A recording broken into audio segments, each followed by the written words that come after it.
On se fait une réact d'un truc, d'une vidéo d'horreur un petit peu, vous êtes chaud? Comme ça je la poste pour Halloween. Ouais, felt up. Ah mais felt up les gars, c'est trop long, ces vidéos elles durent 2 heures les gars. C'est pas une vidéo, c'est un film. Regardez, 1h15.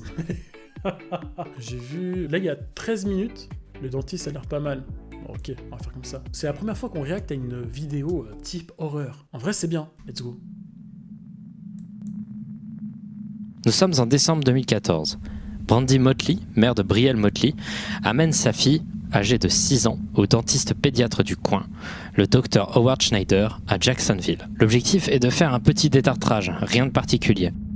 L'opération se passe plutôt bien, plutôt normalement, et tout aurait pu se terminer ici. Mais malheureusement, les choses sont allées un peu plus loin. En effet, le dimanche suivant, elle reçoit un appel du cabinet dentaire. Celui-ci lui indique que sa fille a un problème à une dent qu'il devait enlever afin de ne pas empêcher le développement de la dent adulte qui poussait en dessous. Brandy amène sa fille à nouveau, ne s'attendant à rien de particulier, mais dès qu'elle arrive, les choses sont un peu différentes que la dernière fois. Déjà, on lui dit qu'elle n'a pas le droit d'être à côté de sa fille durant l'opération. La raison est simple, ils ont peur que la fille soit agitée et que du coup ça empêche l'opération de bien se dérouler. Et la présence de la mère la rendrait moins concentrée. La justification est un peu moyenne, mais Brandy Motley n'a aucune raison de ne pas croire des professionnels. On lui annonce une durée d'opération de 30 minutes.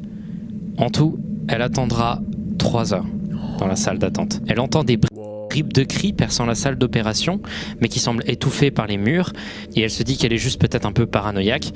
Bref, rien de particulier. L'assistante sort alors de la salle d'opération et dit seulement une petite phrase. Il y a eu un petit accident. En tant que parent, c'est la phrase. Tu sais, genre, quand t'as quelqu'un qui dit « Écoutez, il y a eu un petit accident. Tu sais qu'il gardait ton enfant. Mec, ça, c'est le truc. Tu t'imagines le pire, en fait. » Dans la salle d'opération, c'est là qu'elle vit du sang. Beaucoup de sang. Sa fille était tête contre le sol, sous le choc, en train d'hyperventiler, et de sa bouche complètement ensanglantée, s'écoulaient des tonnes de sang, faisant des flaques sur le sol. La scène était traumatisante, la mère part furieuse, et en entrant dans sa voiture, sa fille lui dit quelque chose de très étrange. Elle lui dit « Ils mentent, ils m'ont fait du mal, ils m'ont étranglé pendant qu'ils me retiraient mes dents. » Paniquée, sa mère commence à regarder sa fille. Elle remarque qu'il y a des traces un peu étranges autour de son cou. Elle remarque également des bleus qui n'étaient pas présents avant. Elle remarque aussi des plaies un peu autour de sa bouche. À ce moment-là, elle se décide de regarder l'intérieur de sa bouche, qu'elle n'avait pas pu voir parce qu'il était obstrué par le sang. Et c'est là qu'elle se retrouve avec une vision d'horreur. Le docteur ne lui avait pas enlevé une dent, mais bel et bien 8, laissant une gencive lisse et complètement ensanglantée. À ce moment-là, Brandy est complètement enragée. Elle porte plainte. Les plaintes ne mènent nulle part. Aucun avocat ne veut vraiment de cette affaire. Et à ce moment-là, elle est complètement désespérée et se décide, dans un dernier acte de désespération, de faire 2 choses. D'abord, elle prend une... Moi, je serais retourné chez le dentiste, je lui aurais arraché toutes les dents. Pancarte et se met à squatter les devants du cabinet dentaire avec la pancarte pour dénoncer les agissements du dentiste. Mais également, elle crée un post sur Facebook racontant son histoire et postant notamment des photos de l'opération de sa fille. À ce moment-là, elle était complètement à bout, elle se disait qu'elle était peut-être folle, mais en réalité, après 350 000 partages, elle se rendit compte qu'il y avait des centaines d'autres témoignages sur ce même dentiste. Le Dr Howard Schneider menait un cabinet des enfers, et cela durait depuis des dizaines d'années. Mais comment c'est possible? Des dizaines d'années, mais comment c'est possible en vrai les gars? Dr Schneider. Qui est Howard Schneider? On peut se demander d'où vient ce docteur en fait. Eh ben, c'est là que l'affaire est assez frustrante. Les sources sont très bien documentées à partir de la controverse. Le personnage de Dr Howard Schneider est très flou et très peu d'informations subsistent à propos de lui. Malgré des sources extrêmement exhaustives données par le cabinet d'avocats qui s'est occupé de l'affaire, qui donne une liste de sources incroyable, malgré des dizaines d'articles, aucune idée d'où il est né. Aucune idée des études qu'il a fait et de quand il a commencé son activité. Voilà juste ce qu'on sait de Howard Schneider avant la controverse. On sait qu'il a, avant d'avoir été traîné en justice, pratiqué de la chirurgie dentaire pédiatrique pour des enfants de minimum 3 ans, issus de familles pauvres, notamment à cause de l'initiative gouvernementale américaine du nom de Medicaid. C'est un truc qui a commencé dans les années 60, donnant un minimum de sécurité sociale aux familles en dessous du seuil de pauvreté. Et s'il y a des... S'il y a un conseil que je peux vous donner, les enfants, brossez-vous bien les dents pour éviter ce genre de problème. Brossez-vous très bien les dents, s'il vous plaît. 3 fois par jour, hein. J'insiste. Avantage à ce système envers verra que ça a causé beaucoup Même 4 si vous mangez des bonbons. d'ennuis. Le docteur Howard Schneider a 79 ans quand, en décembre 2014, Brandy Motley Il avait une dent contre eux. amène sa fille là-bas et que la controverse, quelques mois plus tard, éclate. Également, et c'est Œil pour œil, dent pour dent. Non, vous êtes relou. plutôt important de le dire, à ce moment-là, il exerçait sa profession depuis environ 40 ans. Il n'y avait eu aucune poursuite, sauf dans les années 90, des plaintes qui auraient été réalisées pour faute professionnelle, mais qui n'ont mené strictement nulle part. Elles n'ont pas été traitées par la police et il semblerait qu'il y ait une énorme faute de la part de la police à ce niveau-là. C'est donc dans ce contexte que le poste de Brandy Motley apparaît et à ce moment-là commence un mouvement de parents énervés. La petite souris au chômage à cause de lui. Ah merde. Que ce soit des parents victimes ou des parents qui n'ont rien à voir avec Dr. Howard Schneider, se mettent à brandir des pancartes en face de son cabinet dentaire et à protester contre lui. Le mouvement devient assez important et les médias commencent à en parler. À ce moment-là, des centaines de témoignages commencent à apparaître, plus ou moins publics. Et c'est là qu'on a plus d'informations sur le mode opératoire de Dr. Howard Schneider. Déjà, dans ces témoignages, on remarque de nombreuses photos d'enfants aux dents arrachées Mais c'est une dinguerie quand même. constamment. C'est quelque chose qui a été très régularisé. Mais il ne faisait pas que arracher des dents. Il pouvait notamment parfois placer des couronnes dentaires à des enfants pour aucune raison particulière ou leur faire des plombages inutiles. Tout était pratiqué sans anesthésie ou alors beaucoup trop tôt après avoir mis l'anesthésiant, suffisamment tôt donc pour que la douleur soit complètement présente. Le Dr. Howard Schneider possédait une assistante, une certaine Latosha Hillsman, qui pratiquait parfois des opérations bien qu'elle ne La meuf elle s'appelle Latosha. C'est comme si maintenant il y a un mec qui s'appelait Labit ou le Sgeg. Arrêtez de vous toucher Latosha. Madame Latosha. Mais c'est quoi ce nom? possède aucun diplôme dentaire. L'assistante et le docteur empêchaient toujours de laisser les parents dans la salle. Les parents étaient menés en bateau et ne savaient pas exactement ce que Schneider allait faire et quels étaient leurs droits. Il essayait d'immobiliser les enfants en utilisant d'abord des papoose boards. C'est en gros des planches dans lesquelles on enveloppe les enfants et on les attache afin qu'ils ne puissent pas du tout bouger. Parfois juste il les étranglait, les frappait, les maintenait fort contre la chaise ou laissait l'assistante s'asseoir sur eux, l'objectif étant de les immobiliser, les empêcher de se débattre contre la douleur extrême qu'on les infligeait. Howard Schneider faisait également pression Comment ça a pu durer 10 ans? sur les enfants pour qu'ils n'en parlent pas à leurs parents. Il faisait plusieurs techniques assez baisées de la tête, comme par exemple porter des costumes qui font peur aux enfants en même temps qu'ils faisaient les opérations et en leur disant dans ces costumes que s'ils disaient quoi que ce soit à leurs parents, ils allaient mourir. Je vous rappelle que les enfants ont entre 3 et 6 ans, donc ce genre de techniques sont efficaces. Et tout ça amène au deuxième témoignage le plus connu, un des témoignages les plus terrifiants, celui du jeune Zion Christopher. Il a 3 ans, il est amené au cabinet du Dr. Howard Schneider pour se faire placer une couronne dentaire. Il s'en fera placer 10 sans anesthésie, ce qui est extrêmement douloureux. Sauf que cette fois-ci, l'opération avait été filmée par sa mère en cachette, car elle suspectait que quelque chose d'étrange se passait. La vidéo est particulièrement violente. Je vais en faire passer que un petit passage de 3 secondes. Wow, fais le dub. Pas ça, s'il te plaît.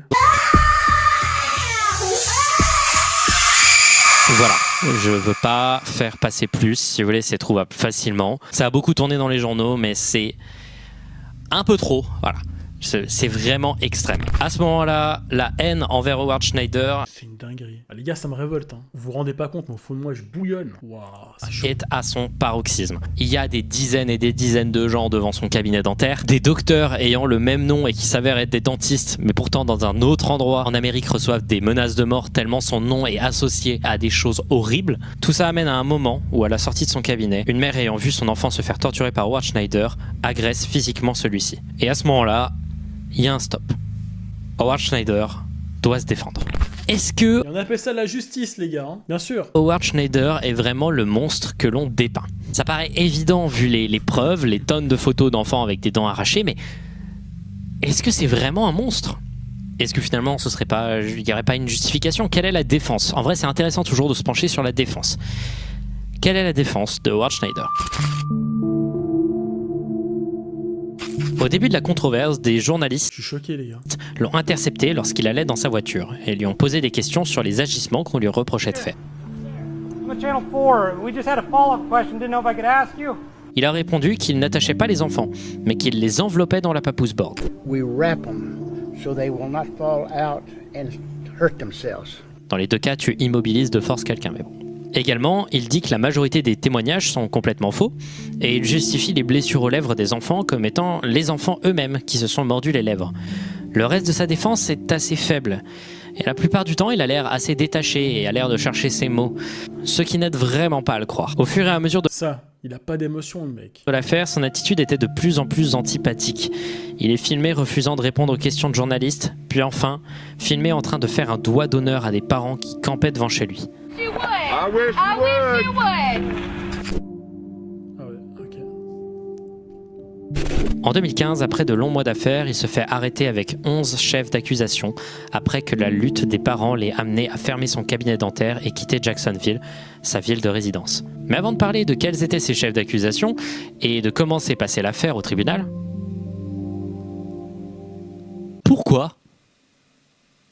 pourquoi il faisait ça? C'est vrai? La vérité, c'est justement à cause de ce genre d'histoire que je suis parano, les gars. En tant que papa, je suis parano. Truc de malade. Au début, il y avait plusieurs théories. Les gens pensaient que c'était juste un malade qui aimait juste torturer des gens, que l'assistante aussi, elle aimait tuer des gens, etc. Vraiment, on le peignait comme un psychopathe, sociopathe. Et que ce soit le cas ou non, la raison, elle est toujours aussi décevante que d'habitude. La raison, c'est la thune. Ah bon. En fait, la raison pour laquelle il a été arrêté, c'est pour fraude Medicaid. Je vous avais parlé un peu plus tôt dans la vidéo de Medicaid, il s'agit de cette sorte de sécurité sociale assez limite que possèdent les gens pauvres aux États-Unis. Et comment étaient payés les dentistes? Les dentistes, ou du moins Howard Schneider dans le cas là, étaient payés à la dent. Une dent opérée égale une opération. Il s'est fait 4 millions d'euros frauduleux. 4 millions d'euros qui s'est fait sur le dos d'enfants torturés. 4 millions, On comprend pourquoi il a essayé de se défendre, hein, parce que c'est Quel FDP, les gars. Truc de malade. quand même assez lucratif comme activité. Mais bon, du coup à ce niveau-là, il est baisé. Le tribunal arrive, il est dans une merde noire. Pourquoi injustice? Clairement, tout le monde était contre lui. Tout était pesé contre lui. Son avocat refusait de juste communiquer avec les médias, communiquer avec qui que ce soit. Tout le monde sentait que c'était la merde. Et pourtant, Il s'en est sorti. Non. aucune justice. Le docteur Howard Schneider a été jugé incompétent pour Quoi? rester au tribunal dû à une apparente sénilité. Des débuts de démence qui commençaient. Vas-y. C'est-à-dire que des médecins sont arrivés à la conclusion que Howard Schneider devait avoir, je sais pas moi, un petit Alzheimer ou qu'il était complètement sénile. Et du coup, je pense que l'avocat de Howard Schneider a vu ici une petite brèche. Et dans la loi américaine, si tu es sénile, tu ne peux pas te faire condamner. Le cabinet Bah parfait, j'irai aux États-Unis quand je voudrais faire des conneries. Et je dirais que je suis sénile. de l'avocat John Phillips, qui s'est occupé de l'affaire, estime le nombre de familles qui auraient pu être touchées par les affres du Dr Howard Schneider à plus de 1000 familles. Également, il essaye tant bien que mal de donner de la positivité à cette conclusion d'affaire très frustrante, en disant qu'il a perdu toute sa réputation, qu'il aurait apparemment perdu tout son argent, et qu'aujourd'hui il est seul, sa femme l'ayant quitté suite à cette affaire. Et d'ailleurs, les fichiers de l'affaire de divorce sont publiés, et il aurait aujourd'hui plus de 80 ans, tout seul, dans un endroit en Amérique, que j'ai trouvé. Son adresse est trouvable sur internet pour le coup. Mais voilà donc la conclusion de l'affaire Howard Schneider, qui m'a d'ailleurs donné une sorte Allez pas chercher son adresse s'il vous plaît, le chat. Merci. Évitez. Il va vous arracher les dents. de fascination ces derniers temps pour les Pour un petit million comme ça. affaires de médecins criminels. J'ai trouvé plein d'autres cas, mais complètement surréalistes, et je pense refaire des vidéos sur le sujet parce que c'est assez fou. Que ce soit des serial killers qui utilisaient le fait d'être médecin pour pouvoir tuer des gens en scred sans problème et qui se sont fait gueuler que genre 20 ou 10 ans après, quoi. Ou alors le cas de gynécologues masculins qui faisaient des trucs horribles, genre par exemple, je crois que c'est le docteur James Burt qui s'amusait à transformer les femmes qui venaient dans son cabinet de gynécologie en bêtes de sexe, en changeant ses hormones et en faisant des opérations expérimentales bizarres qui n'ont jamais marché et qui n'ont jamais donné rien C'est quoi cette dinguerie? d'autre que des problèmes sévères de santé à ses patientes. Ou alors le cas d'un docteur qui faisait des inséminations artificielles et qui a inséminé des dizaines et des dizaines de femmes avec son propre sperme sans prévenir.